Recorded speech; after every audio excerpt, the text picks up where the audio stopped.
Good morning. We have gathered together with some of the outstanding faith leaders in our community, particularly in the Haitian community, but in other communities, to come together to deal with the outrageous humanitarian crisis in Haiti. As the world is dealing with crisis in the Middle East and in Ukraine, right in our hemisphere, there is a reign of bedlam and terror that has not been addressed in the way that we feel it should be.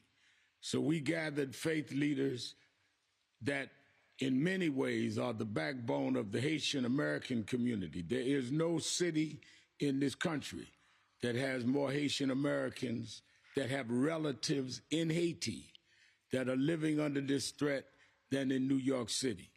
And that is why we wanted to stand with the faith leaders from different denominations and those of us in the African American community and the Jewish community to say that we're calling on this country to do all that it can do and more to deal with the crisis in Haiti.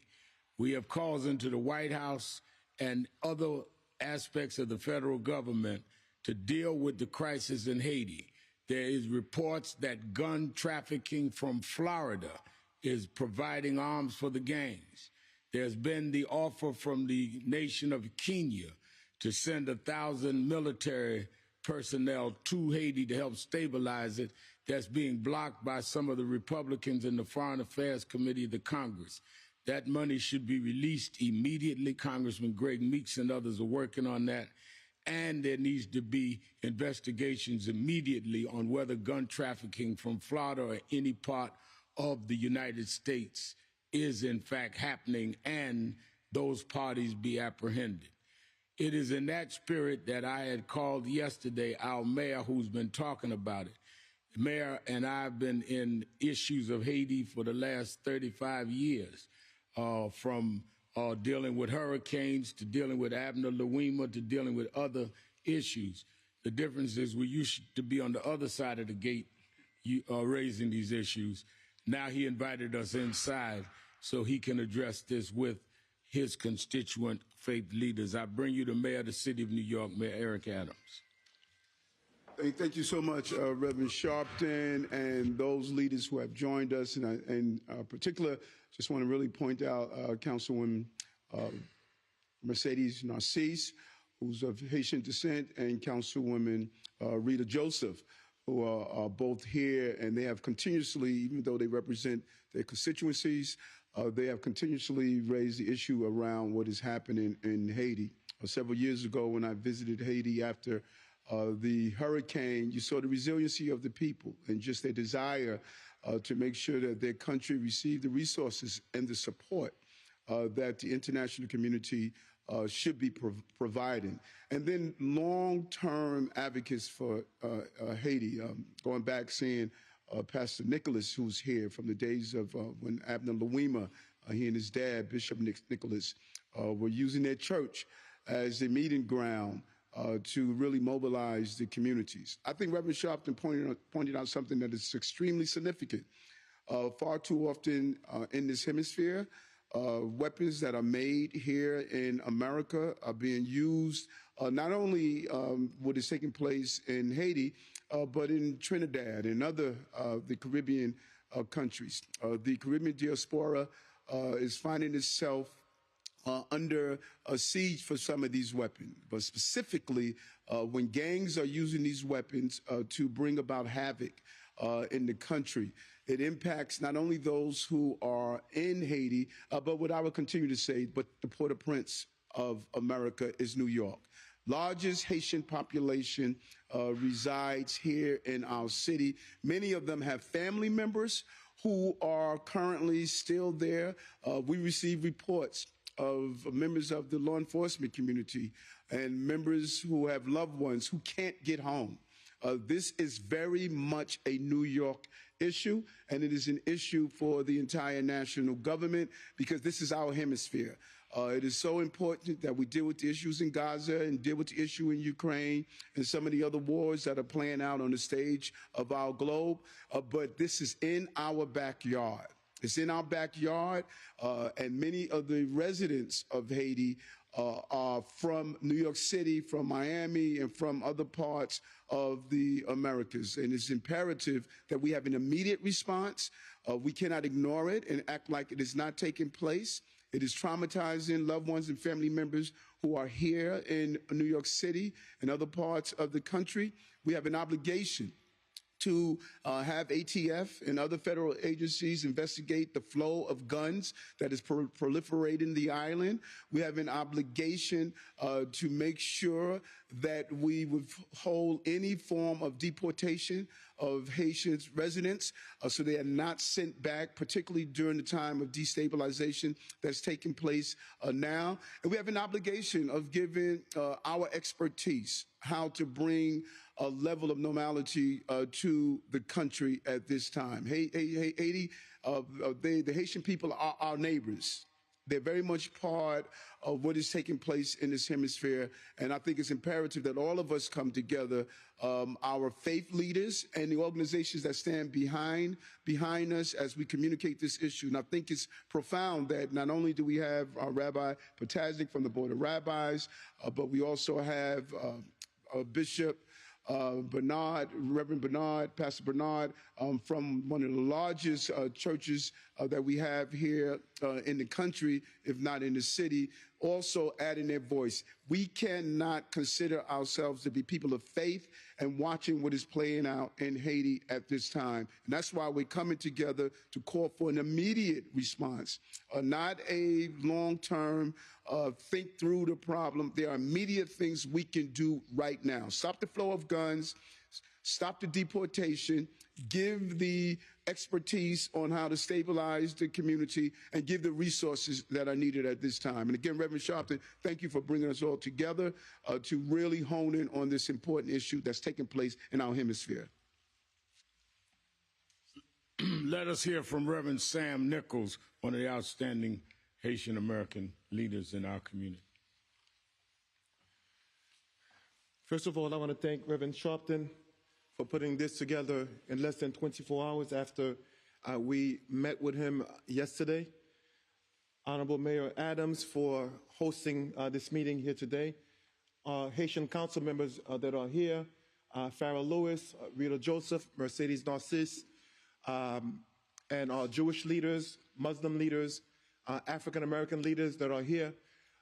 This is so important that my 94-year-old father woke up at 7 o'clock this morning to be here with us today, and he's standing behind us back here to make sure that our voices are getting out.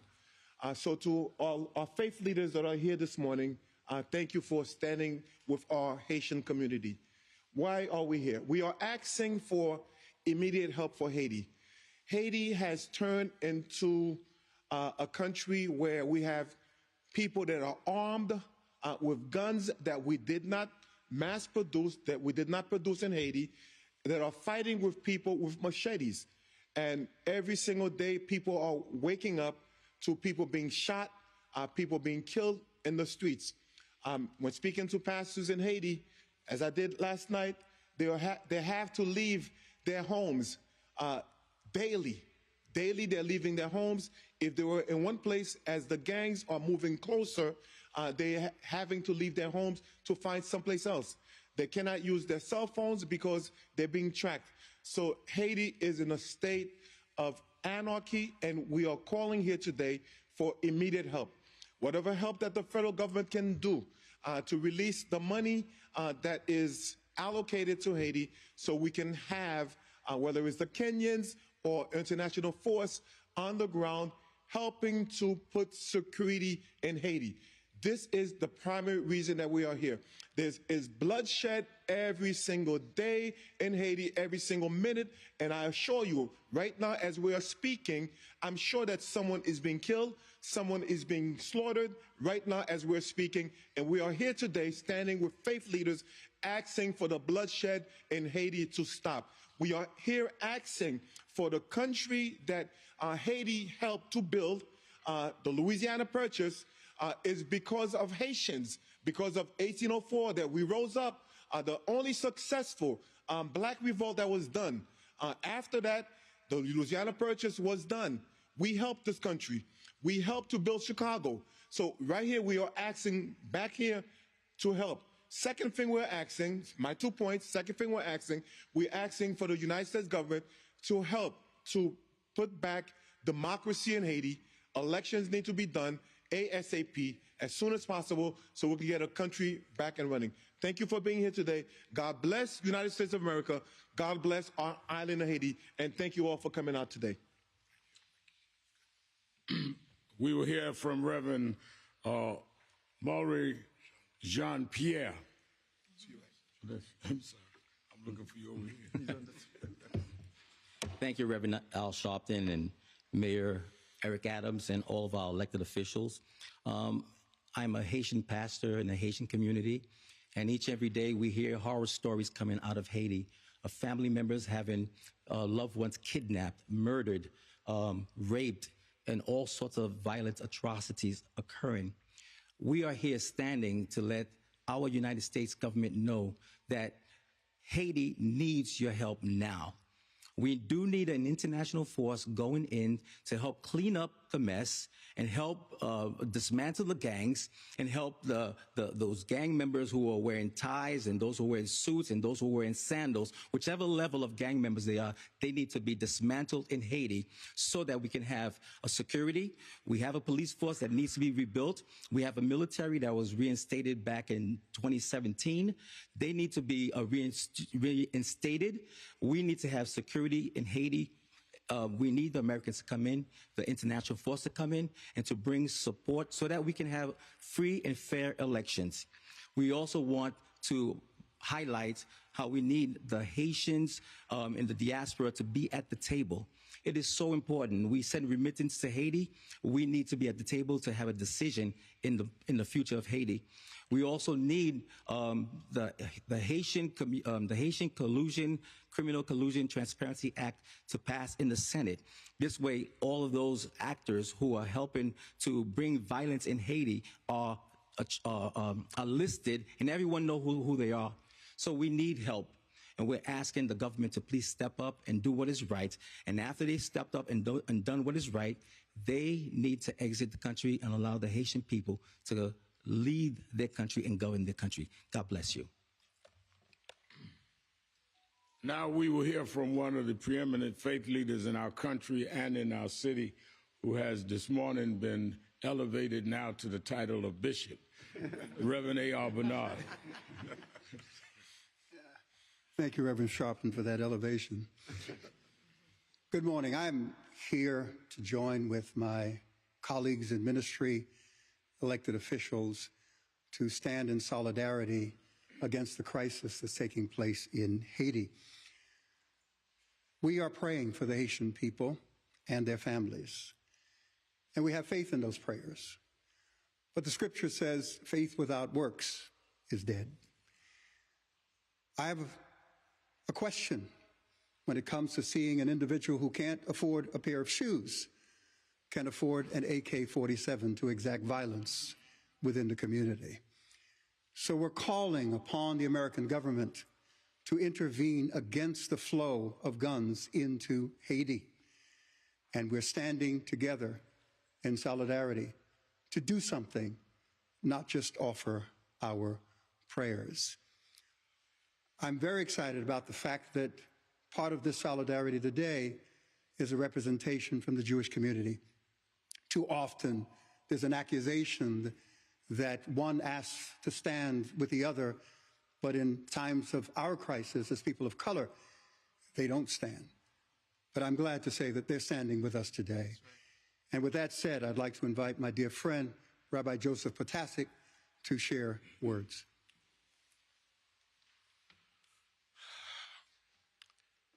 Thank you, Reverend Bishop. Today, one day you may be elevated and become a rabbi. Some of you may be asking, why is it someone who's not from Haiti come here today? Let me tell you that when my parents came to this country after the war, one of the first groups to reach out to them were the nuns of St. Mary's Church in Lynn, Massachusetts. They understood that in all of our religious traditions, there is no such thing as an innocent bystander. As a matter of fact, religion tells us if you see a horror being committed and you say nothing and you do nothing, you are also guilty in the commission of that act.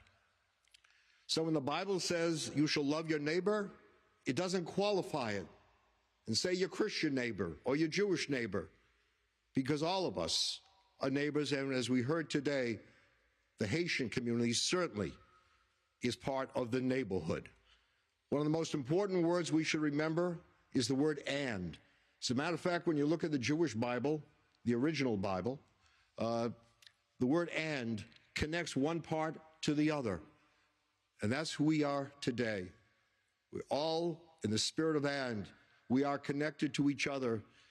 So many of you may remember that famous movie, The King's Speech.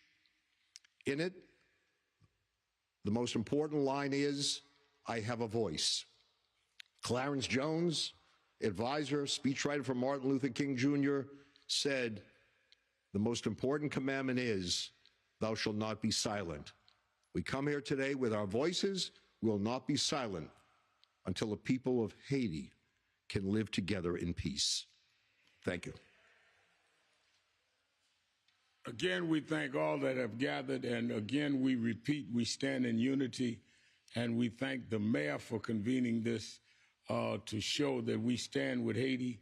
We will be doing prayer services. Reverend Nichols will be organizing, that all of us will be participating in, but at the same time, we will be going to Washington and help to push for those resources to be released to Kenya, and that pressure be put on gun traffickers out of Florida.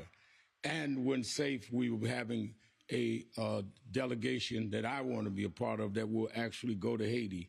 We cannot do this as a one-day stand. We must stand together. We can open up for questions on the issue of Haiti. I know you have 1,000 things to ask the mayor about. Don't use my press conference to do it.